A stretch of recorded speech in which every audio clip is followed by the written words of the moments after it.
Patchwork Heart Ministry and Fiat Ministry Network invite you to discover your mission, a brand new in-depth monthly video series featuring engaging Catholic speakers who will challenge you to live your life abundantly. For only $25 a month, you will receive a personal monthly mission, including 3 full-length inspirational talks that build upon a new theme each month. Sign up for the Discover Your Mission tier at patreon.com/patchworkheartministry today.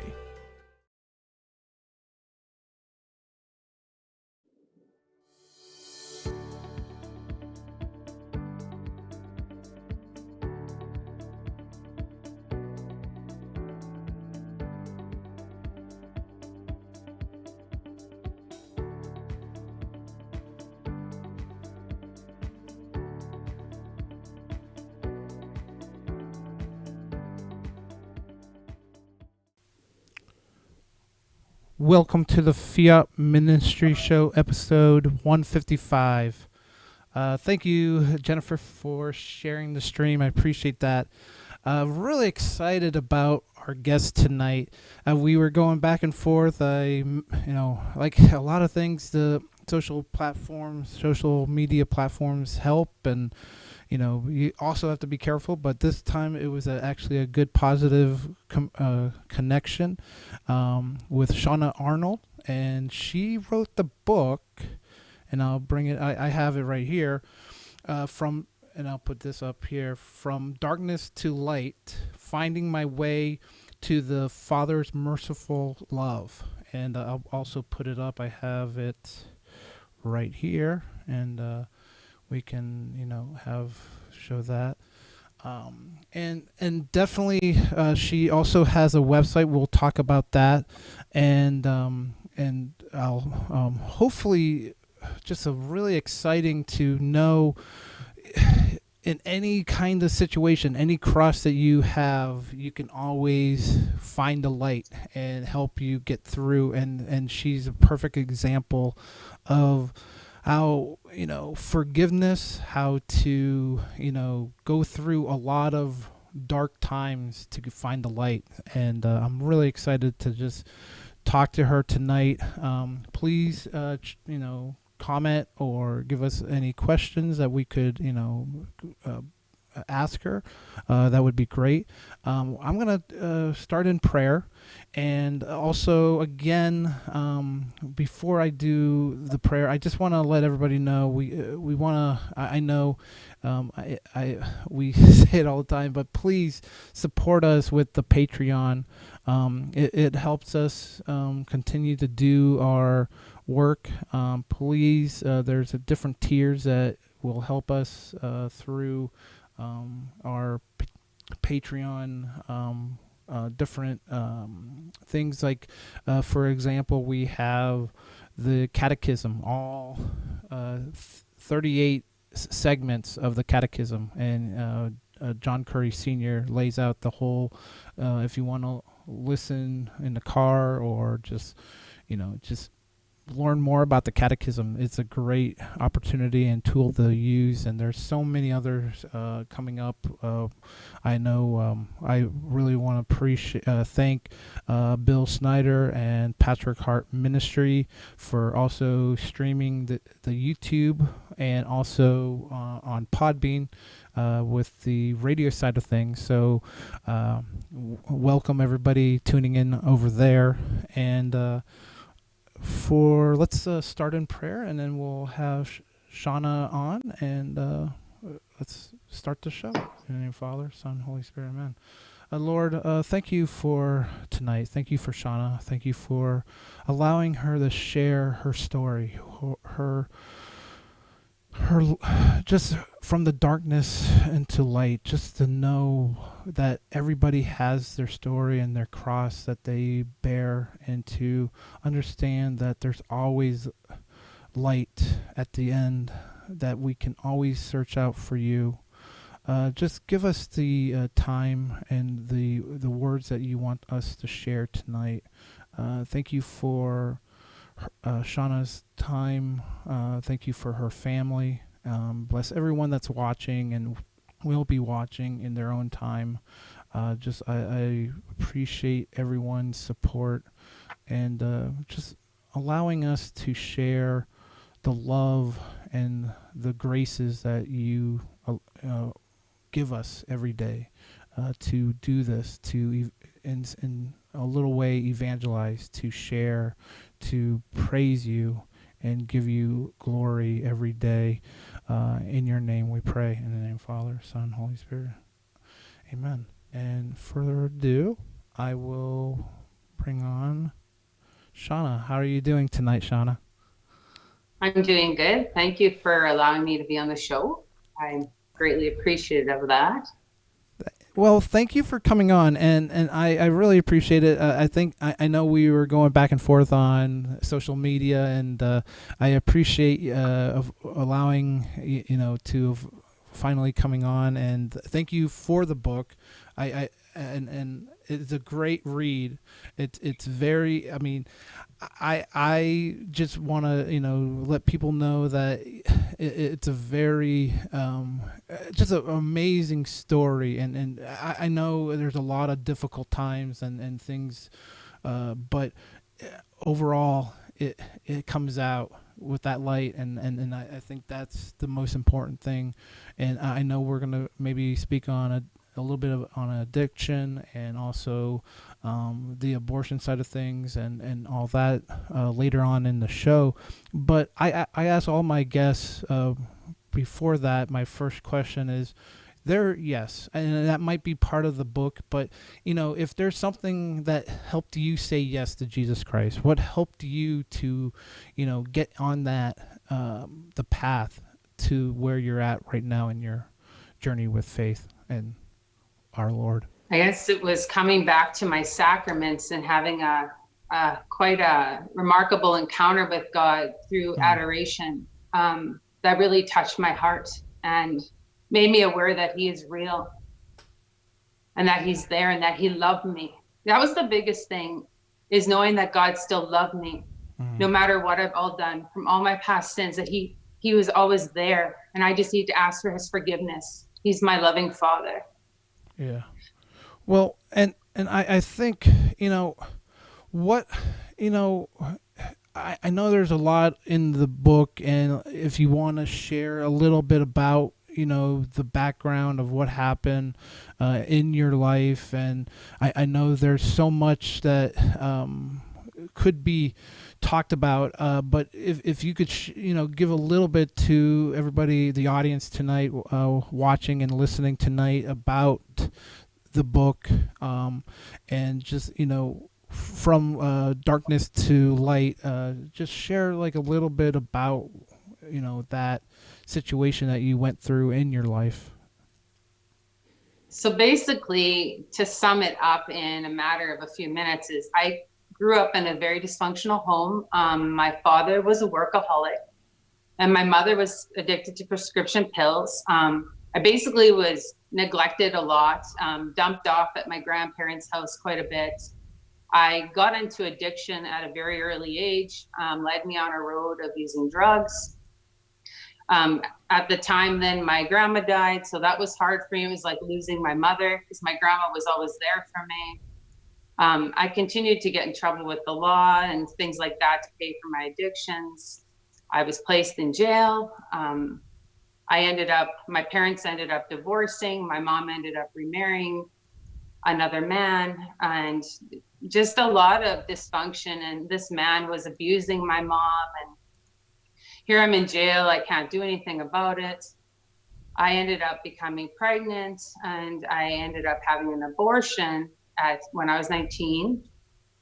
And yeah, and it just a long, dark road, a long tunnel I walked down of all the things I encountered throughout my life, and basically how it led to me coming back to God in the end is basically what I share in my book, but pretty much went through a lot of things. In fact, my mother died of an overdose when I was 3 months pregnant. So that was really hard as well for me to deal with. But all these things just added all this shame and all this guilt and all this lowered self-esteem onto me, all these things that kept piling on me. My self-worth was diminished to nothing. I didn't love myself. I didn't respect myself.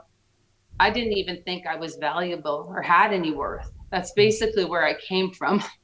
Well, So for where I was then to where I am now, that could only be done by God. yeah, yeah. And that's the beautiful thing that happened, from God's, working with anybody. It's amazing to hear, that it doesn't, it can be anybody. And you just give a little bit. I mean, you gotta, give to receive sometimes. And I think that's what kind of happened with you. And, can you just share, I mean, with the book and speaking up in Canada, you are from up in Canada, you're a couple of hours behind or before, behind us. You're kind of in the, it would probably be the mountain time for the United States. You're 2 hours behind, behind us. Yeah, 2 hours behind. Yeah, and so up in Canada, you are speaking and going around. What are some people talking about or asking or commenting after you do speak? Are there any kind of testimonials that you're getting back from them about the book that they might have already read or hear? As you were speaking, were there anything that really touched you that was like, this is why I'm sharing all of this? It's a heartache to probably relive but to touch someone's soul. Is there a couple testimonies that you could share? Yeah, basically, my main thing is I do speaking to any groups or any age, but mainly to youth. And I go into schools and I share my testimony, and a lot of them aren't even Catholic. They're not practicing. They have no faith. And when I get back the cards at the end, they say, I now believe God's real. I can relate to you on this issue. I go through the same things in my home as you have. Just sort of a lot of kind of same comments like that. And another thing was, for one, I know of one situation where a girl was pregnant and she spoke to the teacher after, and she ended up keeping her baby after hearing our testimony. So it's really quite amazing what God can do, how he can turn, this dark message into something great, something that can give life. So I'm very grateful for it. And another thing is, I find a lot of the kids are going through exactly what I went through. This isn't uncommon. Like, a lot of kids don't have a father, a lot of kids have addiction in their homes. A lot of kids are going through a substance abuse and drug addictions and things. This isn't uncommon. This is actually more normal now, sadly. Than years ago. I remember people thinking, wow, man, you have a really hard life. Like, you come from a bad home. I was kind of like, I wouldn't say a minority, but it wasn't as much as now. It's like, it's everywhere you look, and it's really sad. And that's kind of where my heart sits. I really feel for people who are suffering. I really feel for kids and youth that come from homes like I did, that have to go back home into those houses. It really, really hurts my heart badly. I pray every day for conversions and for people to get off addictions and things, but it's not like I can do anything. Like, you can't go in the house and take them, these kids that are neglected, away on the parents. There's nothing really, my hands are tied. Yeah. All I can do is inspire them with sharing my testimony, and I hope it helps them. I also talk to them about speaking or going to get help. I mentioned to them speaking to priests or to a counselor in your area. I tell them never to hold anything in. See, and that's what I did. I held everything inside me, and I let it fester at me, and I let it fester at me and eat at me. That was the worst thing I could have did. I should have talked to somebody. I should have let it out. You should never hold anything in like that. You need to talk to somebody. So that's a main message I like to get across as well to people. And I also like to get across to them that, you know, you can never tell what someone's going through just by looking at them. You know, I look pretty clean cut at that age. You wouldn't have assumed I was, you know, getting involved in all this stuff. You know, I kept it together. We all wear masks, you know, and I always say, you don't know what that person's going home to. You might be the only kind word that person hears all day before they go home. You might be the only kind word, you know. I try to really instill in them compassion. So that's sort of the kind of things I do when I speak to the class, to the kids in the classrooms and things like that. So yeah, that's really powerful. Yeah, and that's the thing that you know, just touched, you know, just hearing that. And you know, yeah, we are wearing masks, and unless we talk or, you know, get some, you know, we're so, you know, we kind of have a mask on our, you know, media or tech, you know, all this to interact and talk and, you know, share something with someone is so important. And I think it's all over. I mean, the drugs and everything it's still there. I mean, even though personally, you know, I've never been, you know, affiliated or seen, but it's out there, and that's the problem that we need to touch base on. You know, I know you want to cover, you know, share a little bit more on addiction and all that, but you know, how do you, you know, when you're listening to these kids and knowing that and all you can do is pray, is there something that people can do? Is there a place to, you know, call, or, you know, do you recommend anything that people could, you know, do for, if you do, like, maybe are, you know, and that's a tough thing now, because even my wife's a teacher, and how you can interact with the children, sometimes you got to be careful in the sense of how do you do it in a professional way, and not, you know, step over your boundaries of being a professional as a, you know, in the public.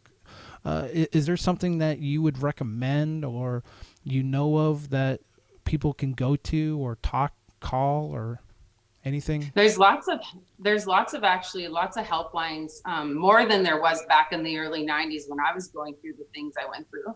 So there's a lot more help and options out there. But things in reality, though, every school has a counselor, a guidance counselor in the school. Yeah. So I mean, if you're in the school speaking and you're mentioning to the kids to speak to that guidance counselor, the guidance counselor will then direct them to what other needs they need, right? Mm-hmm. And also I mentioned, because I'm in a Catholic school speaking, I mentioned to them they can speak to their priests, you know, as well, you know, to get some faith instilled in them and to be able to open up, maybe actually attend some of their sacraments, that sort of thing. So I think just mentioning that there's a counselor in every school for them, that's a good doorway. Yeah. So, and I also mentioned to them too, because I know sometimes as well, like, to be honest, you know, at that age, you just don't want anyone to know sometimes what's going on. Like I did, I held everything in. So what I might say is, if you're afraid to speak to the counselor at your school, you can go to someone else, go to a different counselor, you know, where nobody knows you, you know, you can always find somebody. The thing is taking that step to go do it. Yeah. So that's the thing. You can only hope they do it.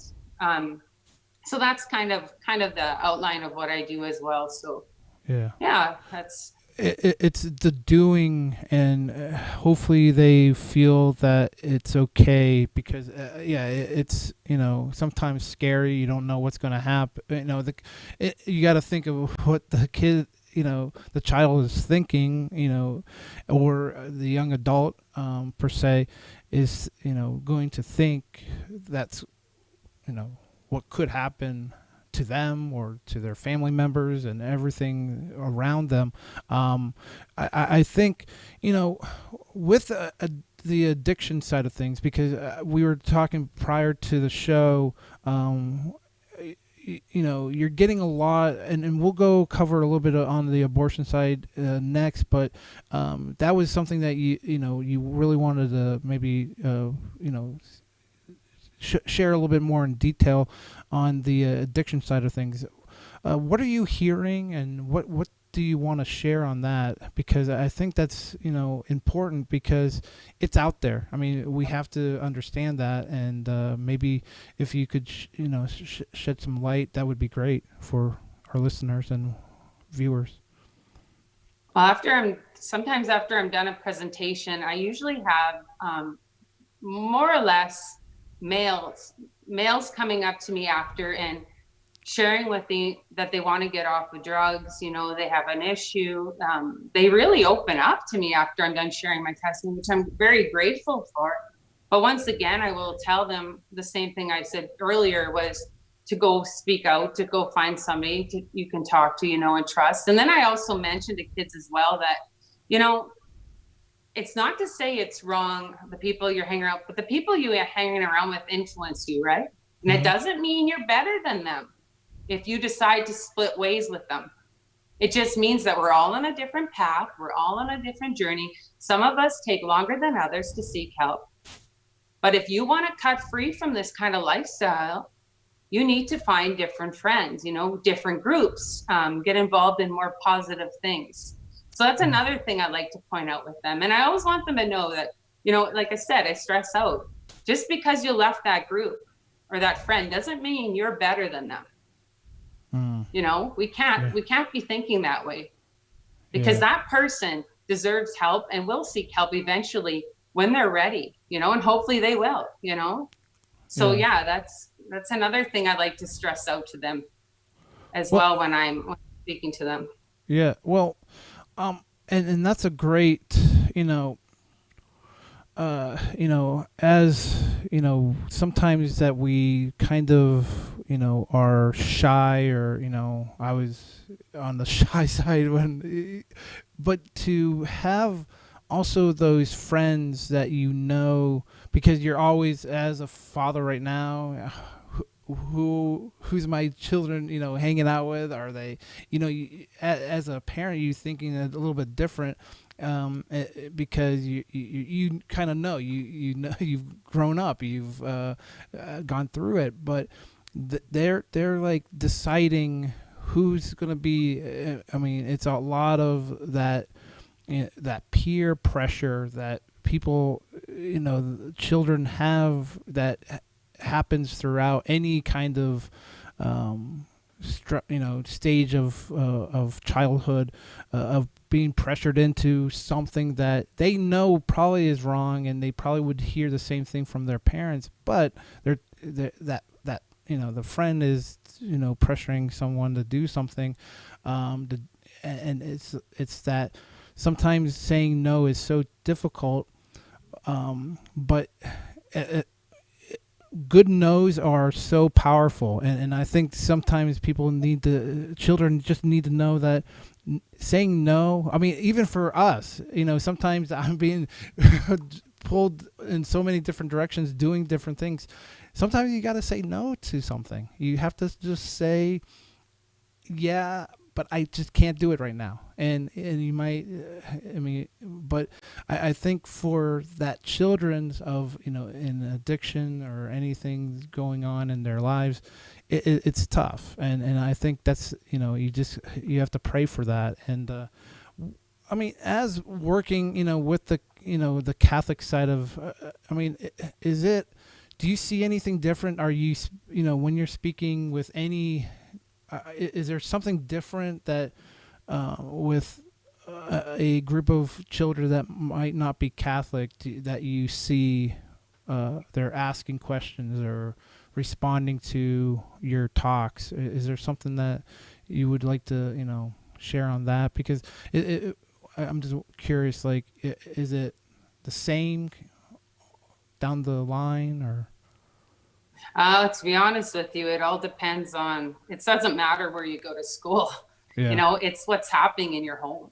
What's going on in that home. I went to a Catholic school, and look what was happening in my home, Yeah. So yeah, it all comes down to your home and what's going on there and the foundation there. If there's no proper foundation, everything's going to be rocky, you know? Yep. So yeah, that's basically it. It doesn't matter where you attend. Yeah. It's all the same. Yeah, definitely. Well, that's a great point, because the foundation of, of the family is so important nowadays, that you stress that. And back in the day, how many families have dinner now? I mean, it's so many things going on. You got, different activities, and the foundation is so important to have as a supporting family. I think that's a great, Shawna, just to share that, because sometimes we get caught up with everything else going on, and the family kind of is lost. And for these different children that are in these difficult family structure, like you're saying earlier in the show, and I think this is the most important thing, one of the more important things to think about is everybody, in a sense, has a mass that we need to, talk to and know the person, and try to, if there's something going on, don't be afraid to ask. They might, step away and not want to talk and feel uncomfortable talking, but you have to at least open up and see if there's something going on. I think that's, that we have to let that mask down sometimes, and hopefully that they feel comfortable with you to do that, is, as a parent, as maybe a friend of the families or whatnot, to open up. Grandparents, like you were, having grandparents that can help, all of that, just any family, friends that are part of the family. I think we have to open, let that mask down, and hopefully, the children will do the same. Another thing that came to my mind as you were talking too is some of the comments I get were, I thought my home life was bad, but I realized it's not. I'm going to go home and thank my parents today. Thank you for sharing this testimony. Really made them open up their eyes to how good they actually had it at home. Because sometimes too, you don't really realize how good you have it when you have things good, right? You got to look at that aspect as well. So great point. Yeah, there's a lot these kids can take out of my testimony, which I'm very grateful for as well. So that's another point I wanted to talk to you about as well, because a lot of these people, they don't realize what it feels like to actually be on the hard end of things sometimes. And I think that really wakes them up to reality. So, yeah. No, that's a great point too. And I, if you don't mind to cover another, just with the abortion side of things, as Fiat, very pro-life, encouraging all to say yes to Jesus Christ, Our Lady's ultimate Fiat, or yes to God, to have Jesus. What can you tell women going through something like that, to have that situation, to know that, out of all of that, who you are now, and because we all are, have different, crosses that we're carrying. Is there something that you would like to share, or let women that might be thinking of that, to what to do or what to think about when possibly thinking of doing an abortion? Well, basically, I always like to say as well is, you're never gonna say I regret my child. I regret my adoption. That's something you're not gonna see, right? Whereas with a choice like mine, you'll regret that choice, and I have to say too, denial. I had denial for over 10 years. I thought everything was fine. You couldn't tell me that abortion affected me. But I like to also tell them about the side effects of what can happen from an abortion, the scarring in your uterus, there's a chance you might not be able to carry a child after having an abortion because of scarring. You know, I have 2 children. I'm grateful, but I almost lost my second pregnancy because of that reason. So, you know, I'd like to also say to women who are contemplating, you know, an abortion, I want you to know, like, just go speak at a pregnancy center, or, you know, go open up to somebody there, take some of the counseling there, you know, learn about different things in motherhood, and, you know, learn and have people talk to you about all that as well. And, you know, also you can look at the side of adoption, which is a loving sacrifice. You know, you're giving your child over to somebody, you know. And I have to admit, when I went through my abortion, the reason I chose abortion was very selfish, very selfish. I actually chose abortion because of my addictions.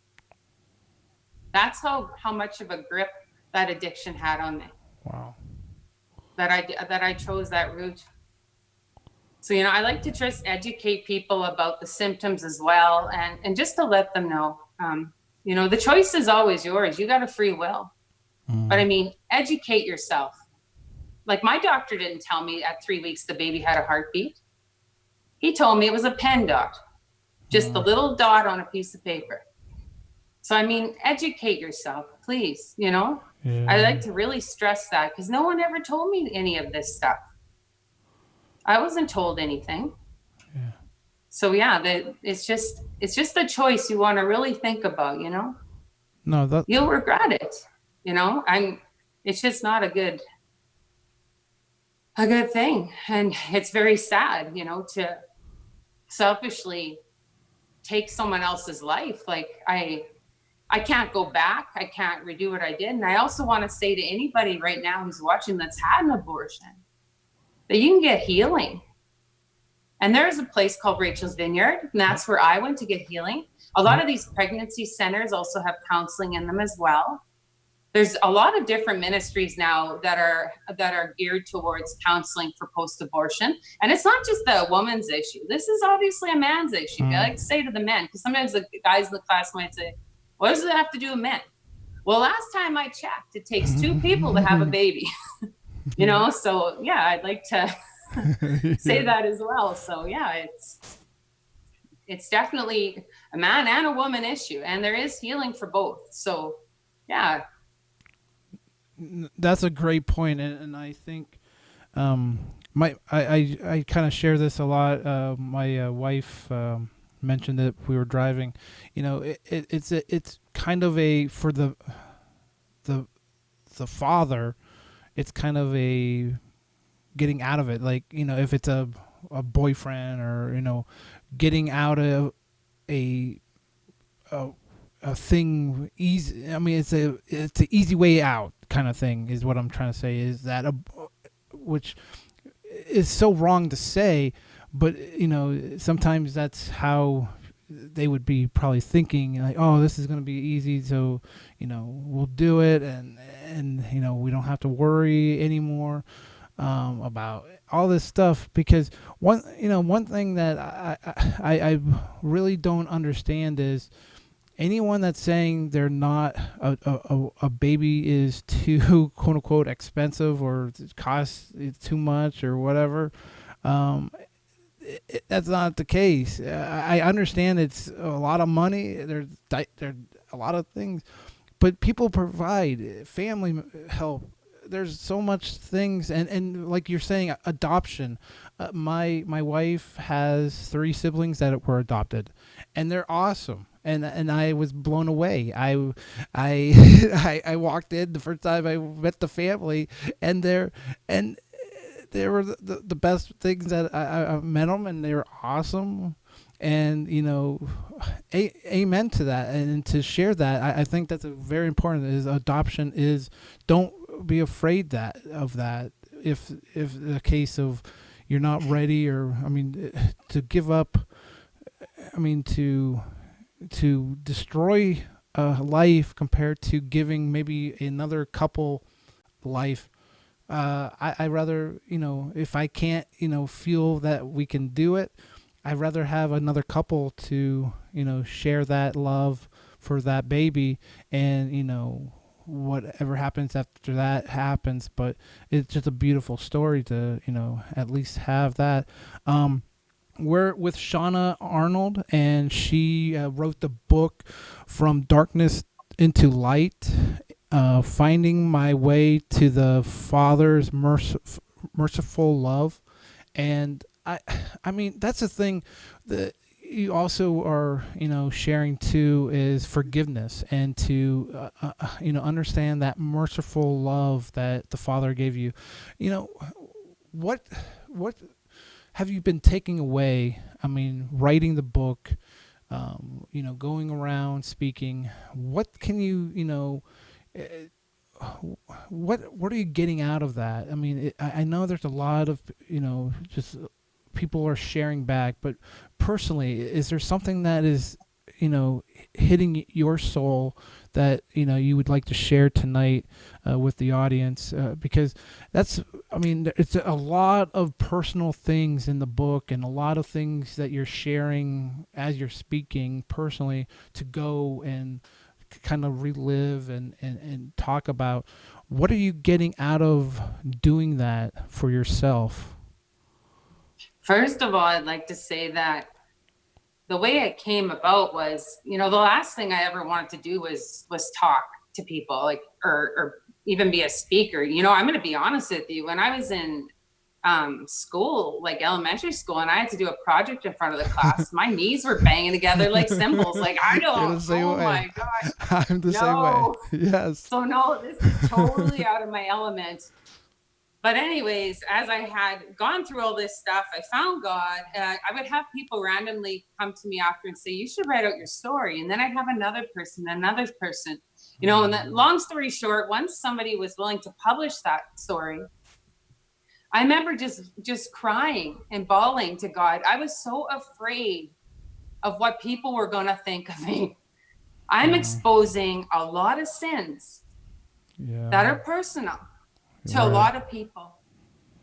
But I just wanted to help people so badly. People that are full of shame, people who feel like they're worthless, that they're garbage, that they're junk. I wanted to share with them that you are not.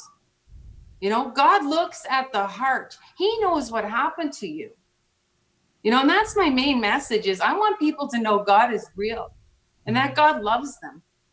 And you can change your life. Look at where I came from to where I am now. You can change your life. If you hate something bad enough, you will change.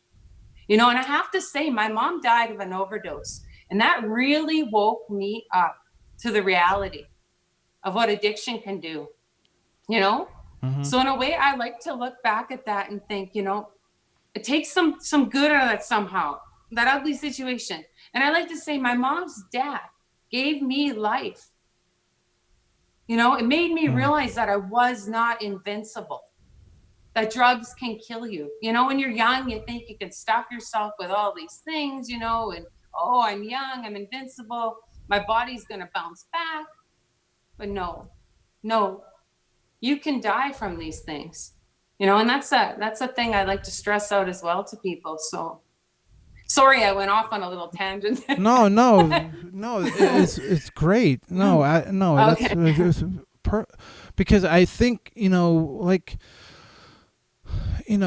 because a lot of people do have that situation, but I mean, the going through with your mother and knowing what happened, and it's such a sad story, but to hear that, with that, your life has, completely changed and opened up, and you feel like you need to help, and you want to make sure that other people that are maybe going through the same situation can at least hear you, that you can get through it. I think that's the thing. You can get over that. You can get from the darkness to the light. You just have to take some time and either focus on talking to someone, maybe a counselor, in the situation of going to school, but uncovering that mask of yourself, and to and to share that with others. I think that's, Shawna, I really appreciate that, because that's a very important thing, because a lot of people do. I mean, there's situations, everybody is in some kind of situation, but a lot of people are really, like, like you're sharing, like garbage, and they feel like they can't do anything right, and everything is wrong in their life, that they go to drugs, or they go to some addiction that, that you were mentioning, how addiction was such a big reason that the abortion, I mean, there's so much of that connected, that you have to at least try to get some healing. And that's what, any way of getting some healing. And I think, personally, I love that you're sharing, and I'm guessing, I'm not going to put words in your mouth, but maybe I am. But I just share that every time you're sharing and showing that, that you're real, and a real person to share this, shows a lot of courage from you, and a lot of people should, take that, hopefully, from tonight, and anytime that you talk, I think people should take, wow, she has a story that, it might have not touched me, but it might touch someone else, and that's all that matters, is that one soul. And I know, for Fiat, we're always one soul at a time, and I think that's the same way with you, is to help. You want to help people through and actually, I'm sorry, but when you were talking too, another thing that came to me was also to tell people that, I also went through a phase of where I would talk to somebody, and it just didn't work. It didn't click. And then I went off on a rampage where I just kept doing the things I was doing. But in reality, you just got to keep reaching out to different people. Keep going and going to different people. If the first person you talk to doesn't click with you, doesn't get you, go to someone else. Don't give up. Don't just assume this is way over someone's head, they're not getting me. You'll find somebody that will click with you. Just keep reaching out. Keep talking, keep getting help, just keep looking. You'll find someone. I just wanted to say that and stress that as well, because I know I've been turned off by different doors I went in or whatever. And, but the thing is, you got to get back up and keep reaching out, and keep finding help. So, yeah. Yeah, I think that's a great point. And I know Jennifer in the chat room just was sharing. I'd like to put that up. Just amazing. Yeah, let's put that up. That would be great. She was just sharing, Shawna, you are an amazing person. Thank you for your courage and strength. So thank you, Jennifer, for sharing that. And I agree with that, Shawna. That's amazing. Just to hear and to not give up and to keep going. And I mean, if there's any final thoughts, I know we're going about 45 minutes in, and I don't want to keep everybody, but thank you for everybody watching. There's comments and people watching throughout the night. Thank you for sharing the stream, everybody that's watching. But Shawna, is there some final thoughts that you would like to share with everybody? Because I know, again, there's so much to, you can't cover everything in an hour, but if you wanted to at least let people know, we'll have links to your book in the show notes. And just, again, thank you for coming on the show. And we'll, if there's any final thoughts that you would like to share, that'd be great. I guess basically, if you want to go to my blog as well, you can. It's on the bottom of the screen. And if you're interested in my book, you can get it through my blog as well. I also want to mention to people too is a lot of the time, how I found a lot of healing as well is, to be honest with you, was sitting in a regular recliner in my house and talking to God and just spilling everything out to him one-on-one, and just crying my eyes out and giving him everything. And I did that lots. And I just would weep and weep and weep and get rid of all this stuff. But open yourself up to him. Try it. I had so much healing that way. And going to my sacraments, going to your sacraments, going to confession, going to adoration, spend time with God. You'd be amazed what he's doing to your heart during adoration. It's amazing. And I just want to stress that to people. Yeah. So just make time for God, and don't expect, oh, I can't pray for an hour like Johnny or Henry down the block. Well, don't worry about that. Start small. Yeah. Start small. Work on your relationship at your own speed with God. It's between you and God. Don't worry about anybody else. And I want to just stress that as well. So thank you for allowing me to come on your show and inviting me on. And yeah, no, thank you. And I just want to, if it's okay to, the sacraments and, reconciliation and to go to that. I mean, is there something, because it's so, it's sometimes a pulling teeth, to go to reconciliation, to confess everything that you've done wrong. And it's kind of like going to the dentist or going, whatever. But the sacraments or adoration or doing anything of that sort, what helped you? Like, what were some of the things that, with reconciliation or, is there something that you would like to share? I forgot to cover. Well, yeah, actually, I guess I've been blessed throughout my journey with really good priests that would very patient with me. I would sit there. I remember my first reconciliations, like for probably the first couple of years of healing, I would sit in there for like an hour. I know at the time I didn't even realize it was selfish and there was a lineup and people were like lined up waiting, but I would take as much time as I thought I needed, I just needed that time. Yeah. So I guess just basically finding someone you can talk to. I can't stress enough how much talking and opening up to somebody can do for you. How much it can do for you. It's amazing, something so small you don't even think can just do wonders in helping you heal. Is just having someone listen to you. Yes. Even having someone agree with you, or saying, you're on the right path, you're doing well. To hear that for someone like me who never heard any of that all my life growing up, all negative talk, and I actually start getting reinforced positive talk, like what a difference that makes in a person's life. Yeah. No. So that's. No, I thank you for that. I want to at least end with that, because that's having someone just listen to you and to share. Don't be afraid to open up. Find the right person is what definitely. I mean, a spiritual director or anything that it doesn't, but anyone that will listen to you. If it doesn't work, go to the next person that you might want to connect with. But that, I thank you for that too. I think that also just share. Just Shawna, thank you for again coming on.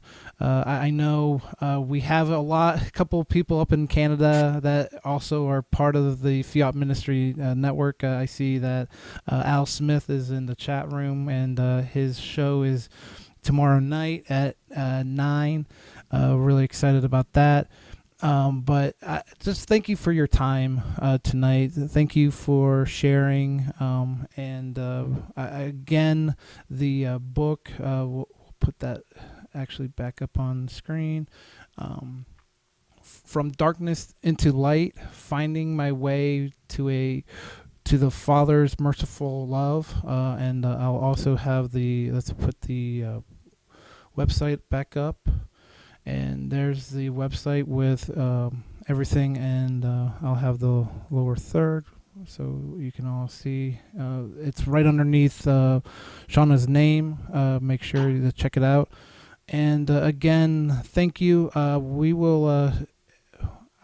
end in prayer, and we'll just forgiveness, for grace to open up, and we'll just thank you again for your time tonight, Shawna. And so in the name of Father, Son, Holy Spirit, man.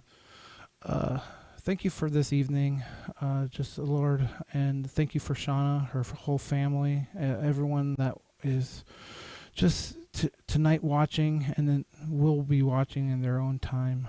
Thank you for allowing us to have a chance to get forgiveness, and to know that you are always listening to us, and to know that we need to share if there is something going on in our lives, to open up to someone.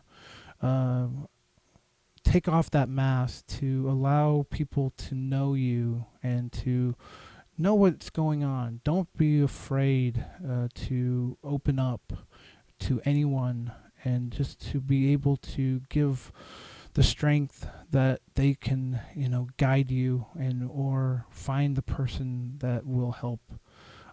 Thank you for Shawna again. Thank you for everyone that is watching, and just give us all the graces that you give us every day. In your name we pray. In the name of Father, Son, Holy Spirit. Amen. Amen. Thank you, Shawna, for your time again. Tomorrow night, Hungry for More with Al Smith will be on at 9 p.m. Eastern. Thank you for everyone in the chat room. Thank you for watching. And until next...